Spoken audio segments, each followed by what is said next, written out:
Bertemu kembali. Pembukaan semula sektor pelancongan domestik bermula hari ini disambut gembira orang ramai yang terpaksa melakukan penjarakan sosial dan kekal di rumah sejak hampir 3 bulan lalu kerana ini adalah masanya untuk cuti-cuti Malaysia. Bagi pemain industri, ini seakan nafas baru selepas teruk terjejas akibat pandemik COVID-19. Dan sebagai tanda pembukaan pelancongan domestik itu, sebentar saja lagi Menteri Pelancongan Seni dan Budaya akan mengadakan sidang media bersempena penyemarakan semula pelancongan domestik. Tetapi sebelum itu, bagi membincangkan normal baharu pelancongan ini, bersedia secara Skype adalah Presiden Majlis Pelancongan Malaysia, Uzaidi Udanis. Encik Uzaidi. Ya, selamat tengah hari.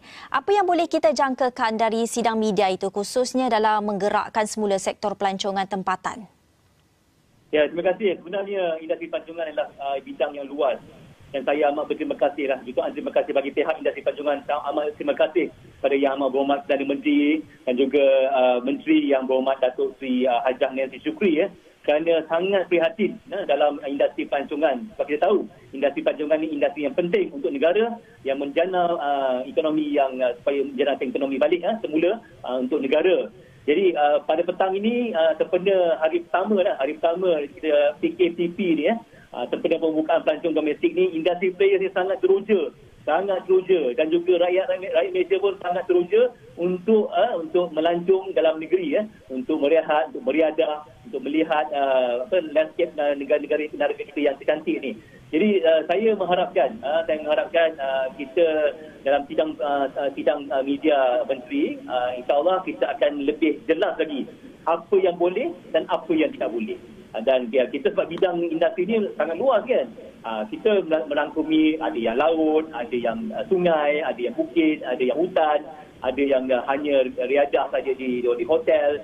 Kita tahu sekarang ni swimming pool tak boleh dipakai di hotel. Tapi apa yang boleh? Jadi kita harap dengan adanya SOP yang jelas, yang terang, jadi industri pelancongan, penggiat industri pelancongan boleh mereka pakej produk-produk pelancongan yang sesuai untuk masa sekarang ni, untuk normal media new norm ni new normal ni. Jadi kami juga industri pelancongan kita mencuba cara-cara yang baru, cara-cara virtual. Kita baru-baru ni kita lancarkan virtual tourism. Kita campurkan virtual tourism dengan reality untuk kita lebih meriahkan lagi industri pelancongan. Itu dia. Cik Uzaidi, sebagai seorang pemain dalam industri pelancongan, apa yang industri ini perlukan ketika ini sebagai pemangkin atau lonjakan untuk berkembang semula?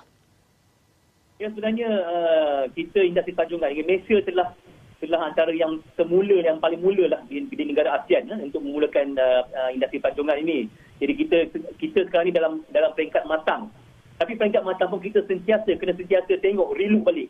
Itu sebabnya dengan adanya COVID-19 ni, kita is a wake up call for all the tourism industry players, dan kita telah bertuju untuk reset tourism industry untuk kita lihat relook balik undang-undang, lihat balik macam mana struktur industri tu, lihat balik macam mana produk-produk kita, adakah produk kita basi ke ataupun masih fresh, ataupun ramai yang suka lagi kita adjustkan dia punya trail tu. Jadi dengan adanya reset tourism, saya harap kerajaan, saya percaya kerajaan akan tengok, akan menimbang, kita tangkaskan, kita adjustkan peraturan tu untuk kita kembalikan ekonomi tourism ni dalam bentuk V.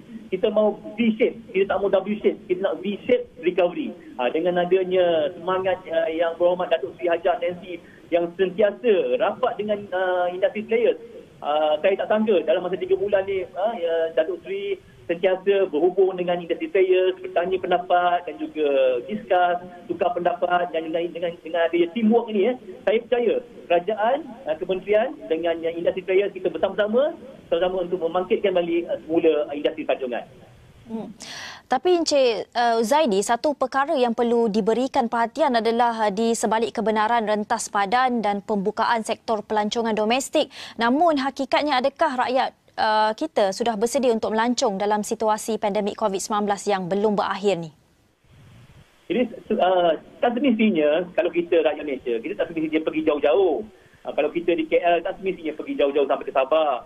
Kita boleh dengan sebab apa kita boleh membantu industri pelancongan dengan hanya melawat, ada drive, kita mengandu dalam masa 1 jam Daripada Kuala Lumpur kita boleh pergi Port Dickson, kita pergi Melaka.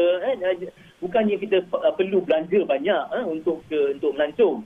Dengan hanya belanja sedikit pun, itu akan mengembalikan kegemilangan industri Tanjungan. Saya harapkanlah rakyat Malaysia ni, kita gunakanlah, kita make sure that tourism industri ni mantap. Untuk apa? Untuk memantapkan ekonomi negara kita, untuk menjana ekonomi negara kita supaya kita boleh lebih banyak lagi pekerjaan yang kita boleh sediakan, lebih banyak lagi ekonomi cash flow yang boleh kita edarkan. Ya. Dalam masa yang sama, apa yang boleh ditawarkan oleh pemain industri pelancongan tempatan kepada pelancong-pelancong tempatan ini sebagai pendorong untuk mereka keluar dan pergi bercuti, Encik Huzaidi? Ya, selain daripada kerajaan telah memberi insentif RM1,000 kecualian cukai, dengan ada macam-macam lagi pakej. Kami di industri pelancongan sangat teruja ni. Saya pun terkejut juga. Ada yang pakej-pakej yang murah-murah ni. Hotel pun murah, dengan chalet murah, homestay yang murah, yang sangat value for added, tak pernah terjadi dalam masa 60 tahun yang kita sekarang ni kan. Kita tak sangka 5 bintang pun dengan harga yang sangat murah. Jadi inilah masa yang bagus, masa yang sesuai untuk kita rakyat Malaysia. Kita take advantage dalam keadaan sekarang ni, melancong dalam negara sambil menjana ekonomi negara. Jadi itu yang harapan kami. Walaupun tak perlu banyak pun, tapi kita belanja sedikit dan industri pelancongan pun beri macam-macam pakej. Saya rasa ada yang sampai 90% untung, 90% diskaun. Jadi tak adalah ke mana-mana kalau kita duit kita belanja itu untuk kita juga, untuk ekonomi negara juga. Pada pandangan Encik Huzaidi, berapa lama mungkin jangkaan untuk industri pelancongan ini pulih seperti sebelum PKP? Saya rasa itu soalan cepumas sebab tidak pernah terjadi pandemik sebegini begini hebat yang kita sangat terkesan. Sebagaimana kita tahu, industri pelancongan ini adalah the first to sink and the last to float. Jadi selagi vaksin tu tidak diketemui, diketemui, maka susah kita nak predik bila sampai bila. Banyak faktor yang sangkut paut dengan industri pelancongan ni mengenai dalam masa pandemik ni. Jadi kita go on baby step by step. InsyaAllah dengan domestic tourism ni, kita boleh memantapkan lagi industri pelancongan sebelum kita buka sempadan, sebelum kerajaan membuka sempadan, dan kita bersedia. Yang penting sekali, kita nak confident pada rakyat Malaysia, confident pada pelancong kita, supaya kita ini negara yang selamat dari COVID-19. Jadi berbagai-bagai cara yang kita SOP yang perlu kita tengok dan lihat dan perlu kita praktikkan. Jangan hanya kita nak bisnes saja, kita buat semua, kita panggil ramai-ramai orang, kita dapat terima ramai-ramai pelancong, tapi akhirnya kita ada relapse untuk virus. Kita kena step by step. Sekarang ni kita baby step, dan saya harap dengan baby step ni kita boleh mantapkan ekonomi negara kita, dan juga kita industri pelancongan jangan hanya untuk hanya satu bidang saja. Kita kena tengok lihat keadaan big picture, di mana kita boleh campurkan dengan digital, campur dengan virtual, campur dengan new produk. Itu akan mengembalikan lagi confident ataupun minat pelancong-pelancong terutama dalam negara. Encik Huzaidi, mungkin sedikit saja, mungkin boleh rungkaikan sedikit perincian mengenai virtual tourism ketika ini, apa yang sedang dilakukan? Jadi kami telah mulakan virtual tourism dalam masa 2 minggu lepas. Alhamdulillah, saya sangat terpanjat dapat menerima penerimaan yang sangat bagus, dan kita telah promote homestay, kita telah promote pulau-pulau di Semporna, Sabah, dan kita telah promote berbagai-bagai aktiviti batik, melukisan dengan tarian, dan saya amat terperanjat sebab pelancong sanggup membayar.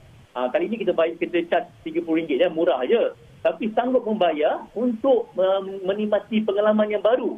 Dengan menikmati pengalaman baru ni, mereka sangat teruja nak pergi ke tempat betul. Mula-mula kita umpan, dan juga pelancong juga akan dapat experience yang sangat bagus dengan berkenalan dengan local people, dengan orang kampung, dengan melalui virtual sebelum mereka ke tempat itu. Contohnya di Miri, ramai yang kata bila kita buat Miri experience, dia kata apa ada kat Miri? Tapi bila kita buat virtual tourism, mereka kata, saya nak pergi Miri. Saya sangat suka nak pergi Miri. Selepas PKP, saya nak ke Miri. Jadi itulah antara inisiatif kami di Tourism Production Nexus dengan industri sales untuk kita cuba mempromosikan virtual ni.